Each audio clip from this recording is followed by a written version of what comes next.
Bharatiya Janata party के नेताओं को डेवलपमेंट से, शिक्षा से कोई मतलब नहीं, कायदा कानून इससे कोई मतलब नहीं है। राइट ऑफ एजुकेशन एक्ट 2009 में ये प्रावधान किया गया था कि कम से कम 200 दिन की पढ़ाई होनी चाहिए 1 से 5 तक में, और इसके लिए बराबर पत्राचार होता रहता था। उसी को देखते हुए ये कानून या ये अमेंडमेंट किया गया है। अब 1 से 5 के बीच में राइट ऑफ एजुकेशन के तहत जो ये बात कही गई थी, बहुत दिन तक प्रयास किया गया, लेकिन है कि बहुत से चीज़ को अब भारत सरकार ने लिंक्ड कर दिया है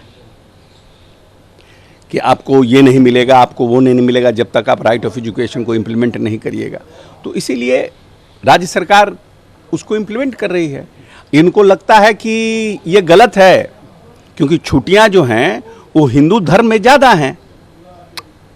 तो नेचुरली जब छुट्टियां को आप उसको कम करना होगा और आपको बढ़ाना होगा, तो कम भी हिंदू धर्म के ही छुट्टियां कम होंगी। और ये कहना, अगर आपको दिक्कत लग रहा है तो आप चेंज कर लीजिए ना। आप ही भारत सरकार में राइट ऑफ एजुकेशन एक्ट 2009 को अमेंड कर दिए, सब चीज़ तो आप अमेंड कर ही रहे हैं, तो इसको भी आप अमेंड करा लीजिए, तो आप ही के हाथ में। लेकिन इन लोगों को कुछ करना धरना तो है नहीं, न एजुकेशन शिक्षा से कोई मतलब है, न डेवलपमेंट से कोई मतलब है।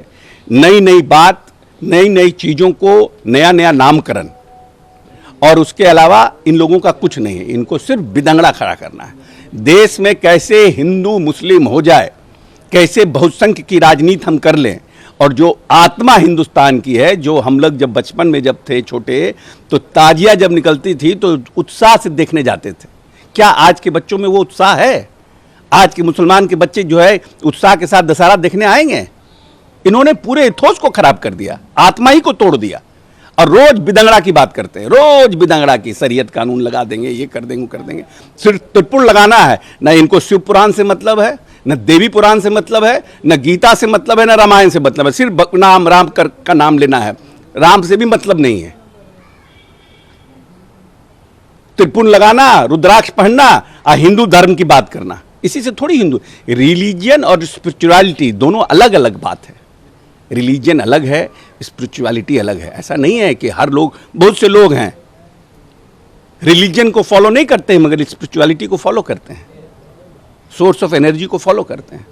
इनको तो बस कुछ करना नहीं है, यही सब बात करनी। विरोधी मानसिकता का परिचायक है, क्योंकि हिंदुओं का सबसे बड़ा पर्व है जन्माष्टमी, रक्षाबंधन, जितिया का पर्व है, तीज का पर्व है। इन सारी छुट्टियों को रद्द कर दिया गया। कार्तिक पूर्णिमा, गुरु नानक देव की जयंती, श्री बाबू की जयंती, ये जो महत्वपूर्ण दिवस हैं और हिंदुओं के जो महत्वपूर्ण त्यौहार हैं, उनकी छुट्टियों को आपने रद्द कर दिया। और दिवाली से लेकर छठ तक 9 दिन की छुट्टी होती थी, उसमें कटौती कर उसको 4 दिन कर दिया गया। अगर इसका औचित्य क्या है? बिहार में छठ का पर्व घर घर में मनाया जाता है। नहाए खाए, खरना, शाम का अर्घ, सुबह का अर्घ, लगातार पूरा बिहार पूजा पाठ में डूबा रहता है। और स्कूल खोलेंगे तो बच्चे कौन जाएंगे? कोई भी बच्चा राम जन्माष्टमी या रक्षाबंधन के दिन स्कूल नहीं जाएगा।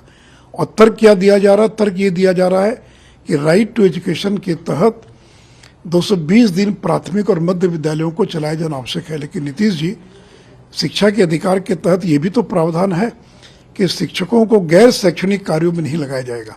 तो आपने शिक्षकों को जातीय सर्वेक्षण में लगा दिया, मिड डे मील में लगा दिया, शिक्षकों को आपने गैर शैक्षणिक कार्यों में लगा दिया। कल कोई भी सरकारी योजना को अगर योजनाओं के अगर लाभ को वितरित करना है, उसको टीचर्स को लगाते हैं। तो आप अगर गैर शैक्षणिक कार्यों से टीचर्स को निकाल देते तो इस कटौती की जरूरत नहीं पड़ती। फिर मोहम्मद साहब का जन्मदिन हो, चेहलुम हो, उसकी छुट्टी बरकरार है, वो रहनी चाहिए। हम उसके पक्ष में, हम कोई मोहम्मद साहब और चेहलुम की छुट्टियों को रद्द करने के पक्ष में नहीं है। लेकिन भगवान कृष्ण का जन्मदिवस है, जन्माष्टमी के दिन, उस छुट्टी को आपने क्यों रद्द कर दिया?